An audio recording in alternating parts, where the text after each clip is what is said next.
it's a good one for the partners to know as well. Actually, I'm going to save that. That's in the lecture. So. Well, obviously it is if you each want to take care of each other, like you don't want to do that thing with things at the moment. I'll tell you. It's okay. So in your own this is like 10 minutes from now, but I'll just tell you anyway. Just for your own kind of personal self-growth and awareness, so you know how to manage yourself with everybody, it's important to know your triggers. The thing about triggers is when we fall into them, it's almost like you fall into this other altered state of consciousness, and then you get kind of a fish in water thing happening where it takes you a while to recognize I'm in it, right? With the caveat is the more you train yourself to recognize it, the quicker you get. But when your partner gets triggered, when you get that it's a trigger, it's so obvious to you. It's like, you know? And so it's actually a lot, if your partner knows how to catch your trigger, it's a lot easier.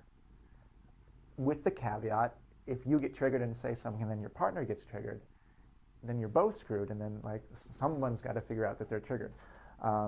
But yeah, it's a lot easier to kind of recognize that your partner starts acting really odd than it is to recognize that we're in a triggered state acting odd.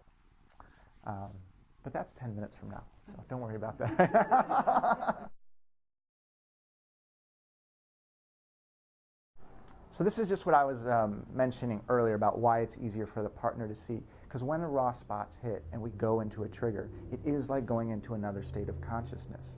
Right? The brain, like they did the wiring in the brain, it shifts the way it's firing. In particular, the stronger the trigger gets hit, there's so the part of the brain, I might have mentioned this before, the part of the brain that does the kind of cognitive functioning, thinking straight type of thing is the neofrontal cortex. You've got all these other parts of the brain, in particular the amygdala, that is in charge of the fear responses. And so when a signal comes in from our partner that's threatening in some way, the amygdala kicks on, the neofrontal cortex starts to turn off, and then our view of the world shifts. And the lens that we look through is, I'm being deprived or deserted or rejected. Right? Security is not here. Dependability is not here. Safety is not here. Unconditional love is not here. Right? So when we fall into that, there's a way.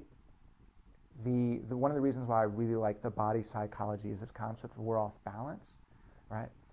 If you learn to have a lot of body awareness, you literally are like,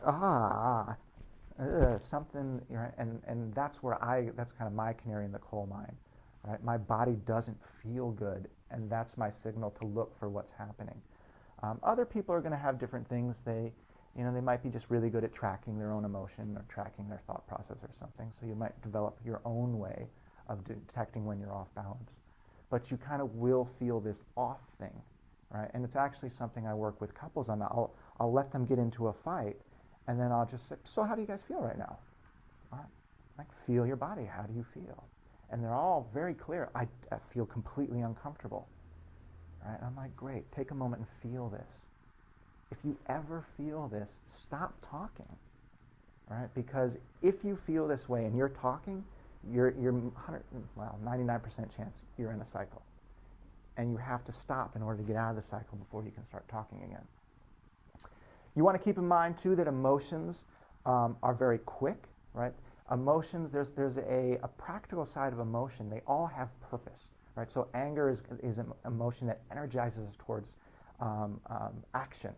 Right? A lot of people, when they talk about anger, what they're actually experiencing is the containment of anger, because they feel like this, right? But that's them like holding their anger.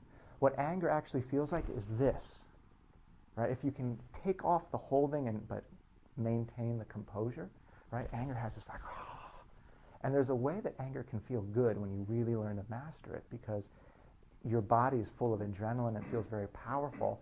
And if you're clear on your value, anger becomes kind of the tamed horse as opposed to the wild horse, where it's like, oh, I know exactly the value behind my anger, and I've got all this energy.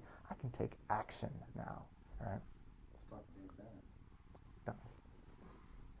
uncontained anger there. Anyway, so these happen like that, right? And they're meant to. It's survival, right? Especially when we talk about this thing with threat, right?